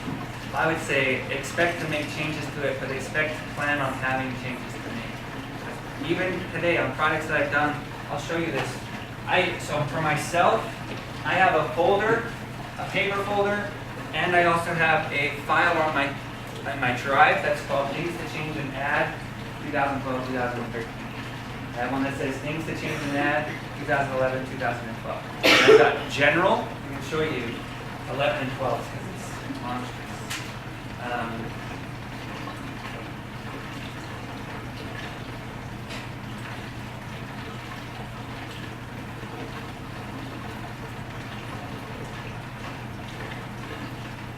So I've got general, and it's just general things I noticed throughout my projects. I say, shoot, that did not work. Go write that down so I know when I come back to do that. And I've got ones that are specific to a project. I said crosswalk is constant velocity, acceleration is copying stars, car stopping stars. Those are things that I need to adjust in my project. Some of them are, group reflection on the POGL, or include a flashcard production and practice into the official project. Well, now that's in there this next year. We had flashcards that they had to make officially. Rock and roll, find a way, more detailed rubric, more descriptive. Well, I did that. You can see my rubric again. And it's just a continual process. It needs to be in warm weather so we can go outside, and see these things in Thermopolis. I still have not been able to fix that problem. Coming disaster, I need a larger view map. I need river flow direction and tsunami threat areas. Those things are now in that project. Weak buildings, reinforced buildings, template for emergency plan. So this is a perfect example. These are ones that I did. This is my project I'm preparing for right now. And all of these are on this map. I mean, you can look at this This is kind of, well, your zoo on steroids. This is a map of a town that they have to plan for. And all of those things that were on my things that need to change and add, high risk, low risk, medium risk areas for tsunamis, those are all on here. High risk buildings, medium risk, low risk, and not assessed. Those are all buildings are highlighted different colors. Okay, so they needed, I said on there that they needed a template for emergency plan. I now have built a template instead of them having to go from scratch. They're just filling in that key information. So I mean, all of those things are now into that project. I don't have to come, I just write it down as it's happening, and then the next year when I'm getting ready for it, I say, okay, what did I tell myself I need to do to adjust? So just plan for that revision. I'm going to show you this. Again, this is a rubric that I've used for the 3rd year, and just all of the things that I still said, okay, this rubric is not perfect. I still got to change this. I still got to change that. It's covered in red of all of the things that I have to change. So again, I've taught this however many times, and I really, really, really like this project, but there's still just many things that I need to change and fix. And so I would recommend that. That is a great plan and a great mindset to have. Going in knowing it's not going to be perfect, and knowing that some things are going to fail, and some things are going to need adjusted. And just go into it knowing that that's going to happen, but know and prepare to make it better the next time. And you can even make some of those changes. I mean, we've all done it from the first time we tried it, especially high school teachers. Crappy job first period, a little bit better second period, third period rocks, and then you have to wait to come back first period the next year to keep improving. We've all done that, and so that's just what this is just sometimes it takes longer to get those things. So plan on making those revisions, and that's what we will talk about in our last meeting. Hopefully everyone will have had a chance to do at least part of their project or all of that project. I really wanted in this workshop to focus on that it is a revision process and a review process. And we're looking, okay, how can I make my projects in general better? And how can I make this specific project better? So just go into your projects planning to do that. So that's kind of all the things that I had 100% planned to talk about. I didn't talk maybe as much as I wanted about teamwork, but I want to gauge where you guys are. Do you feel like you need more time to start getting documents and assignments and stuff outlined for your project? Or do you want to do something more of how to manage teams? Or do you want to split our hour in half and do 40 minutes of work time in the last 20 minutes to just discuss some ideas about how to run your teams and projects? I like this script. Okay. So 40 minutes to work on just getting documents and stuff together, and we'll spend the last 15, 20 minutes just talking about teams. Okay. What's our last or April thing? We will have already implemented our Hopefully project we'll plan have on you. implemented the project. And so we will be, in April, we will be discussing how it went. Is Yes, that so the plan? April will be how did project-based learning go in general? How did your specific project go? What things would you do differently on this specific project? What things would you do differently for projects in general? And then some more specific things of what can I do to help you to be willing to try another project? Okay, so What we'll things do that that district project, you but it's like- I mean, and that's ideal. Obviously, everyone's going to have different schedules, and some people might be haven't taught it yet. Some people may be just about to teach it or in the middle of teaching it.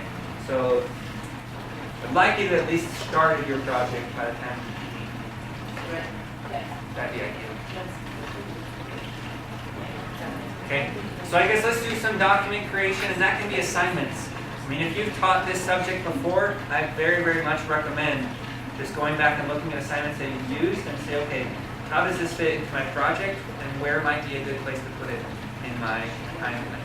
Oh, I need to show you one other thing. I do a order of operations. So if you speak math, order of operations. When you're doing a math problem, you got to do things in parentheses and exponents, and that's the order you do things. Is that like the FOIL method? Kind of, yeah. I like to do an order of operations for my project. And that's just what's the best order what's the ideal order I would see a student passing through this project. I'll show you a couple of them. I don't use them as much anymore because I've kind of weeded that out with all of my projects. But This is something that you would show the kids, or this is something you just keep in your mind? this is just for me.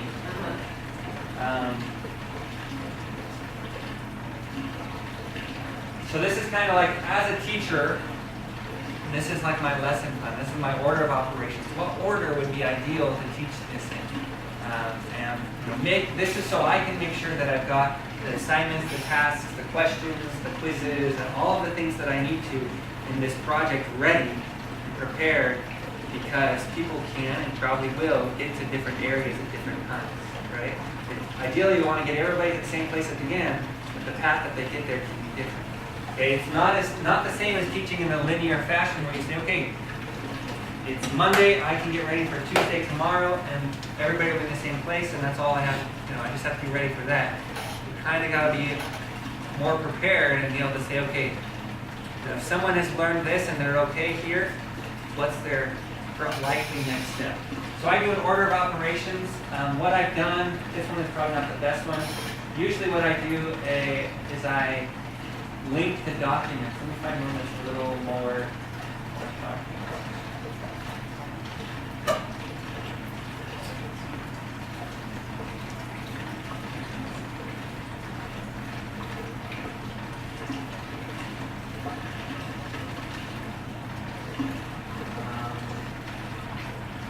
try.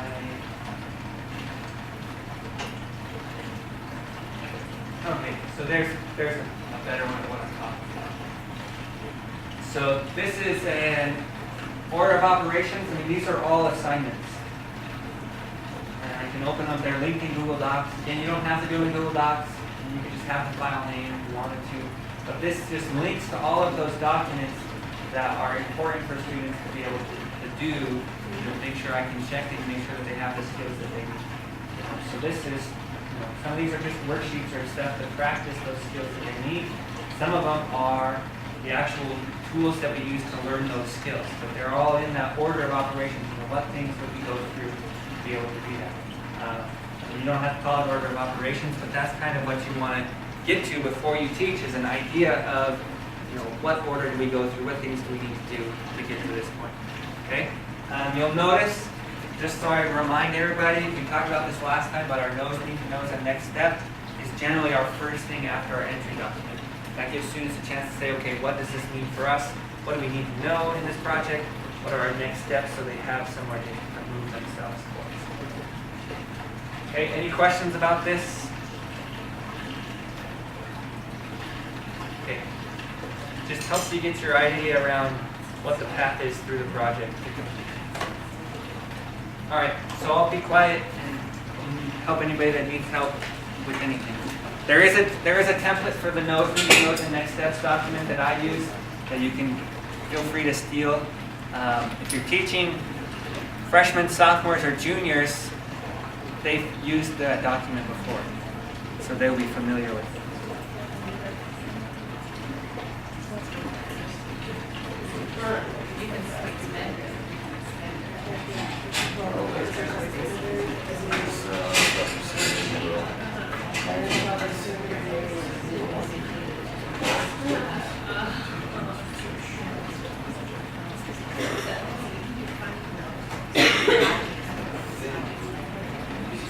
Well, that's what made me start thinking, like, what your requirements are,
thing I would say is have more planets than you have teams.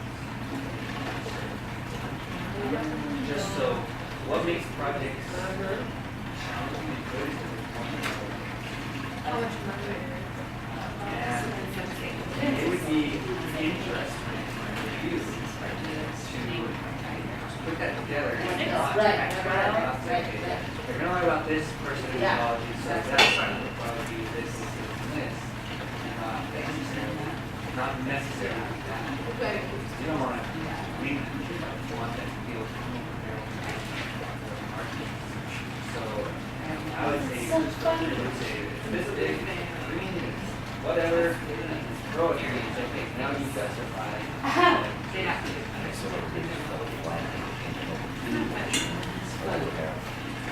Down. So, use your example from your life. Venus is this about this system. All this is. Wow.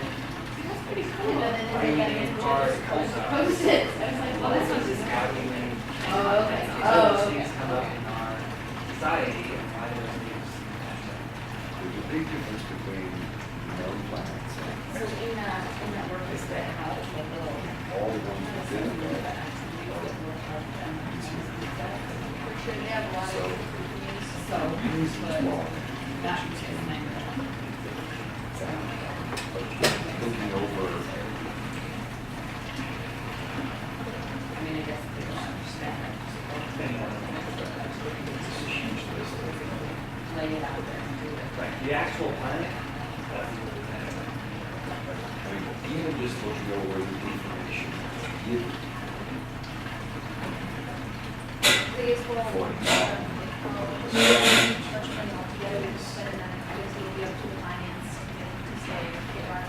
I mean, so all of the information I would have for this is like HG 4732B. And I say, this is one of the studies when they Google, HG 4732B something. I want it to be low.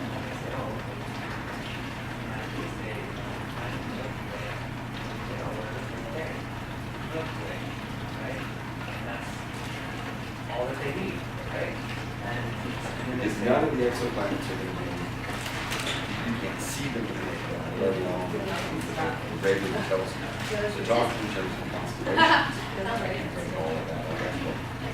when you're outside and you look out in space, look outside of the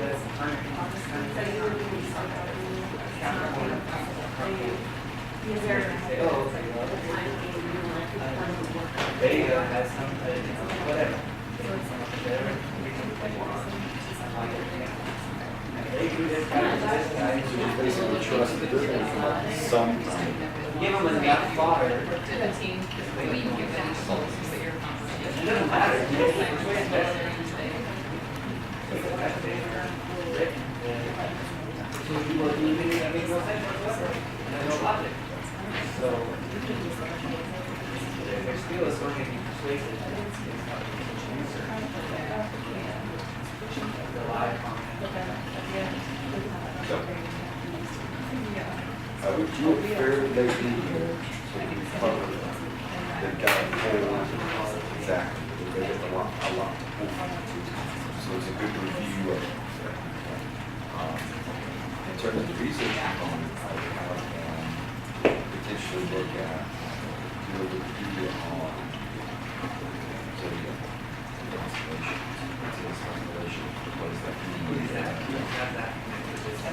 In the letter, I have a line that says something about please cite information about planets and figures as well for a couple of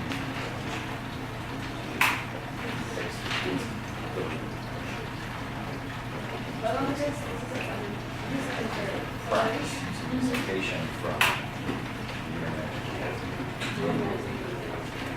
Yeah, we would like to, everything, like validations for your arguments, really show us, all your sources.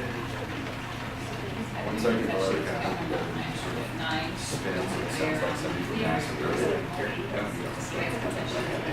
Feel their. I don't speak science. Feel their, feel like there's. Oh, I sent this to Sarah earlier today. MyLiveSignature.com is the place where you can go and put in someone's name and change the signature. So MyLiveSignature.com. You can put in anybody's name and change their signature. Put in anybody's name and it'll generate handwritten looking signatures and you can choose the font. Oh, okay, for your For letter. your letter. She's actually, What's that signature? My live signature. My life, live. And that's about all it takes.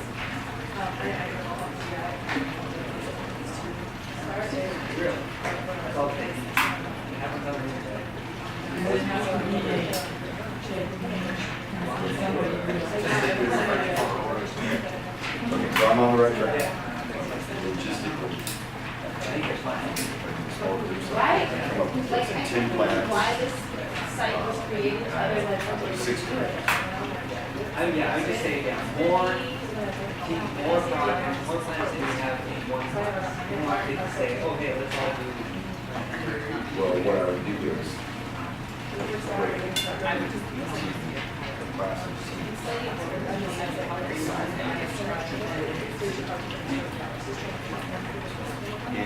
In the box, like. I think I sent you a contact information email. Table, develop some personal.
Yeah. The signs for it.